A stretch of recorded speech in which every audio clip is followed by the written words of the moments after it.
Salam alaikum, salut à tous. Alors, quelle tartufferie. Et j'écoutais encore les informations et tout, les autres, les émissions à deux balles et compagnie. Ils nous parlent que la laïcité est menacée dans les écoles, les trucs et compagnie. Mais tout ça, c'est de l'enfumage. Oh, il y a une décision importante qui est en train de se faire. Ils sont en train d'ouvrir les négociations, ce qu'on appelle les chapitres et tout ça, pour l'entrée de l'Ukraine dans l'Europe. Déjà, il faut tout remettre dans leur contexte. Avant le conflit, la question de l'Ukraine ne se posait pas. Et pourquoi? Et pour cause. Il fallait entre 2000 et 3000 milliards pour les mettre au niveau de ce qu'on appelle des normes européennes. Oh, les trottoirs, ils sont même pas aux normes. Oh, il y a des bâtiments, il y a des ferrailles qui sortent, etc. Ensuite, pendant on fait obstruction à tout ça, oh, il y a eu 8 ans de guerre avec le Donbass, c'est une séparation. Quand on dit, je vous rappelle que le président élu, le seul qui a été élu par tous les Ukrainiens, il s'appelle Yanukovych, qu'ils ont chassé à l'époque avec les manifestations place Maïdan, et que la guerre a commencé avec le Donbass, qui avait refusé après le coup d'État, parce que c'était un coup d'État soutenu par l'Occident. Alors c'est marrant, ils se la jouent démocrate. L'Ukraine, il n'y a rien de démocratique, hein. Déjà le système. Donc tout l'Est n'a pas participé aux élections suite au coup d'État, parce qu'il dit c'est pas légitime qu'on le shoote par la force. Et donc ils avaient élu Poroshenko et d'un coup Zelensky. Mais le Donbass, ils étaient en guerre. Le Donbass n'a jamais voté. Là, une sorte des sondages comme quoi 74% des Ukrainiens seraient prêts à laisser des territoires. Mais quid du Donbass? Le Donbass n'a pas participé aux élections. Par contre, eux, ils ont fait un référendum à l'intérieur. Ils ont souhaité être annexés auprès de la Russie. Mais là, on parle vite. Alors, vous allez me dire, mais pourquoi ils font ça? Alors, ils font ça vite, pour pouvoir justifier le déblocage de milliards. Alors, on dit aux Français, serrez la ceinture, pas d'argent pour la santé, l'éducation, la sécurité, la justice, etc. Et là, on trouve les milliards faciles. Alors, je vais vous expliquer déjà. Parce que peu de gens, hélas, le savent. Au sein de l'Union européenne, on a des comptes, tout le monde contribue. Hein, tout le monde paye, c'est une forme de taxe, si vous préférez. Et donc, il y a les contributeurs positifs et les contributeurs négatifs. Qu'est-ce qu'un contributeur positif? Et contributeur positif, c'est par exemple un pays, n'importe quoi, la Roumanie, qui donne tant de milliards. Par exemple, si elle donne 5 milliards, c'est pas les chiffres, parce que je les ai pas regardés, hein, 5 milliards, mais elle reçoit en contrepartie, sur différents secteurs, elle va recevoir 7-8 milliards. Donc, au bénéfice, la Roumanie a donné 5, mais elle récupère 8. Bénéfice 3, positif. Ensuite, il y a le contributeur négatif. Alors là, la France est championne du monde là-dessus. Pourquoi? Parce qu'avant, le premier contributeur était l'Allemagne, puisque c'est un pourcentage par rapport au produit intérieur brut du pays. Donc, plus votre pays est riche, plus le montant augmente. Alors, le pourcentage reste le même, et ensuite, c'était l'Angleterre. Mais comme l'Angleterre, elle est sortie, donc déjà, l'Europe a perdu 28 milliards de contributeurs négatifs, c'est-à-dire que l'Angleterre donnait plus que ce qu'elle percevait en retour. Et donc la France, elle devient deuxième, parce que c'est le deuxième plus gros PIB de l'Union européenne. Et ils ont augmenté le budget. Donc en gros, la France donne actuellement peut-être entre 24 et 27 milliards pour avoir un retour de 12-13 milliards. Donc le delta de 13-14 milliards de négatifs, hein, qui ne revient pas en France, on vient de vous dire, mais les caisses, elles sont vides. Mais elles sont vides parce qu'on a 14 milliards qu'on sort chaque année à fonds perdus auprès de l'Union européenne, pour permettre à des pays de faire du dumping social, c'est-à-dire de faire une basse fiscalité et de cotisation sociale, voire une absence de cotisation sociale pour piquer les entreprises, nous envoient en plus leur salaire, parce qu'on parle de la loi immigration, mais on ne parle pas d'immigration intra-européenne, donc nous envoient leurs concitoyens pour pas cher. Et ensuite, donc, quand vous avez tout compris de ce business, c'est que si on ouvre à l'Ukraine, c'est-à-dire qu'il faut augmenter après le budget, et on touche dans les caisses de l'Union européenne. Alors on dit aux Français, serrez la ceinture, travaillez 2 ans de plus parce qu'il y a un trou. Mais rien qu'avec ce qui est donné à l'Union européenne, on aurait comblé largement le trou de notre système tant désiré par les Français. Mais on a fait un choix de donner cet argent aux autres pays pour les aider, soi-disant, à leur développement. Ensuite, pour revenir toujours sur la question de l'Ukraine, ça lui permet vite de débloquer à la demande des Américains. C'est un pays qui n'était pas candidat auparavant. Deux, il a été 8 ans en guerre, je ne parle pas avec la Russie, avec une partie de sa population civile. Je vous rappelle qu'on le tapait sur la population civile, 16 000 morts. Et la Russie n'est venue seulement sur le tard pour de soutenir militairement les gens du Donbass. Donc on négocie avec un pays qui est en guerre. Donc de facto, on veut rentrer un pays qui est en guerre pour nous associer à la guerre, parce que après l'Union, rentrer dans l'Union européenne, c'est rentrer dans l'OTAN. Et c'est encore les Américains qui dominent tout ça.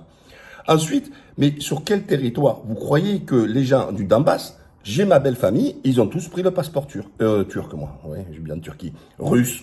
Donc actuellement, tout le Donbass, les gens sont russes et ils vont participer à l'élection présidentielle du mois de mars en Russie, parce qu'en Russie, il y a des élections, quoi que vous en pensez, quoi que vous en disiez.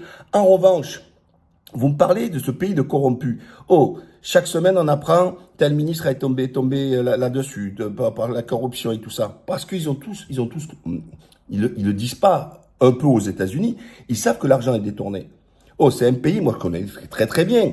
Hein, mais que ce soit à Kiev ou dans l'Est. Le mec, tu fais choper par le flic sur un feu, tu files un bakchich, tu veux un papier, même d'état civil, il faut balayer un bakchich. C'est un pays qui est corrompu jusqu'à la moelle, et il vient nous raconter d'un pays démocratique. Il est tellement démocratique que Zelensky a refusé de faire les législatives au mois d'octobre, pas un mot. Et les élections du mois de mars, ou pour les présidentielles, pas un mot. Donc en gros, on a un mec autoproclamé président, qui ne respecte pas le délai, sous prétexte qu'il y a d'état d'urgence. Mais donc l'état d'urgence, donc si la guerre elle dure encore 4 ans, 5 ans, 6 ans, 7 ans, vous allez continuer. Donc après, vous avez beau faire la leçon, même si à juste titre, je suis d'accord là-dessus, que le Hamas à Gaza ou le Fatah en Cisjordanie n'ont pas fait d'élection depuis belle lurette. Hein, eh ben, c'est exactement la même chose, c'est ce qui se passe à l'Ukraine. Alors, c'est un pays qui n'a pas réglé ses frontières, ses limites, savoir sur quel territoire est aujourd'hui l'Ukraine. Je viens de vous rappeler que toute la partie, alors quand je vous dis ils font les sondages avec les gens qui ne sont pas dans l'Est, dans le truc, mais il n'y a pas de sondage des gens qui sont dans l'Est, d'accord? Donc en fait, de facto déjà eux, ils admettent qu'il y a deux Ukraines, comme il y a toujours eu deux Ukraines, l'Est et l'Ouest, d'accord? Donc, comment faire en sorte, et on n'a pas posé, alors aucun débat dans les médias, aucun débat au Parlement, et de facto, Macron décide de façon unilatérale d'imposer au sens propre et au sens figuré. Imposer et même dans le double sens plutôt, imposer dans le verbe imposer, d'accord? Donc il oblige sans demander, sans questionner, sans vote à l'Assemblée, donc à la représentation nationale, sans demander au peuple par voie référendaire, parce que je vous rappelle que sous Sarkozy, ils avaient fait un référendum pour tous les nouveaux adhérents de l'Union européenne de passer par référendum. Dès lors qu'il dépasse, je crois, 40 millions d'habitants. Bon, c'était fait spécialement pour la Turquie, hein, on avait bien compris le business. Mais donc, aucun débat. Et le côté imposé, donc l'impôt, qui a un coût financier pour les Français. Donc, vous voyez, ça engage, et puis ça engage militairement, puisque on veut faire rentrer un pays qui est en guerre, et qui, jusqu'à maintenant, nous donne pas une fin de guerre. On ne parle pas du volet politique, on ne parle que de la guerre. Mais jusqu'au bout, tant les gens de l'Est, ils sont restés 8 ans, plus là, les 2 ans de guerre, ça fait 10 piges qu'ils veulent pas entendre parler de l'Ouest. Vous croyez que dans 5 ans, ils vont changer d'avis? Ils n'ont pas changé d'avis. Hein, donc, c'est même pas un rêve. Surtout qu'ils ont pris le passeport russe. Donc, tout ça, voilà. Donc, il faut passer sur un sujet. Alors, qu'on me dise après, il y a une réponse politique pacifiée, etc., que, enfin, pour toutes, ils acceptent que tout l'Est est récupéré par les Russes. Et puis après, ok. Mais déjà, quand je vous ai dit le standard comme il fallait 2 milliards, 2 milliers de milliards, mais en plus, avec la guerre, vous rachetez 2000 milliards. Donc, qui va sortir 5000 milliards? Avec quel argent? Et sachant que la France est le deuxième plus gros contributeur européen, donc la France sera obligée d'être un gros contributeur au détriment des Français. Donc, soigne d'abord tes enfants avant de soigner les enfants des autres. Nettoie devant ta porte avant de nettoyer celle des autres. Donc, on a une France qui se paupérise, une France où la classe moyenne est en train de disparaître, et on vient nous dire que on veut se choper un pays de 50 millions d'habitants, d'accord? Alors, à l'époque de l'Union européenne, quand on fait rentrer l'Espagne et tout ça, bien sûr, c'était un pays où après, pareil pour la Grèce, quand tu en rentres un ou deux, tu peux, par ce secteur de solidarité, de permettre de monter le niveau de vie des Espagnols, et ce qui s'est passé, etc. Mais là, quand on s'est pris 11 pays, et 11 pays, misérable, à 200 balles par mois, ben, ça a un coût pour ces pays-là.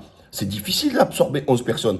Ils ont ouvert encore là maintenant la Macédoine du Nord, encore deux trois autres pays. C'est pas possible. Et là, ils veulent un pays avec 50 millions d'habitants, etc. Mais c'est impossible. Et en plus, avec un système de vote toujours pareil, à l'unanimité. Et ce chantage perpétuel, que ce soit pour la Pologne ou la Hongrie, je reviendrai après pour Orban, en le disant, oh, si tu votes pas comme nous là-dessus, c'est la vraie dictature. Alors déjà, ils consultent pas les peuples. Et là, on a un sondage que la majorité des peuples ne veulent pas de l'Union européenne, ne veulent pas de l'entrée de l'Ukraine dans l'Europe, et pour cause, hein. Mais en plus, quand on leur impose ça, eux, ils font du chantage, et la Commission européenne, des chantages économiques aux États pour leur obliger d'aller dans leur direction. Donc c'est la Commission européenne, et pas que sur ce sujet, sur d'autres sujets, où il y a toujours ce chantage en disant, je te donne pas ta dotation si tu te couches pas sur l'autre côté. Voilà. Et donc le seul qui résiste et qui est pragmatique aujourd'hui, c'est Orban en Hongrie. Alors lui, qu'on le montre comme le diable noir, le chat noir de l'Union européenne. Sauf que c'est le plus pragmatique. Et comme il le dit si bien, lui. Alors moi, on me demande d'acheter du gaz beaucoup plus cher pour pas acheter du gaz russe, mais il faut que j'achète le gaz américain qui coûte beaucoup plus cher. Il a dit non, mais moi je défends les intérêts de mon pays. Donc lui, il résiste, il dit non, l'Ukraine, non, c'est pas possible. Et avec des raisons, non. Mais alors, on lui fait la pression, lui, il fait un peu un deal, il lâche un petit peu, il récupère quelques milliards, etc. Mais nous, qui défend les intérêts de la France? Personne. En fait, la France, hélas, c'est une femme qu'on viole. Voilà. Et là, nous, on préfère nous parler de laïcité, du problème, de la habaya, des trucs, tout ça, etc. Alors, je dis pas que c'est pas des sujets qu'il faudrait traiter, tout ça, etc. Mais on vous l'essentialise en termes de proportion d'information. On ne parle que de ça. On ne parle que de ça. Mais on ne parle pas de ça. Comment ça se fait qu'il n'y a aucune discussion sur cette question-là, qui aura des conséquences économiques, qui a des conséquences aussi, comment vous dire. Et puis demain tu l'ouvres, c'est encore plus d'Ukrainiens encore dans nos pays aussi, hein, parce que là-bas je vous rappelle que le SMIC il est à 150 balles et bien sûr sécuritaire. Voilà. Alors n'oubliez pas, likez, partagez et à bientôt. Bye.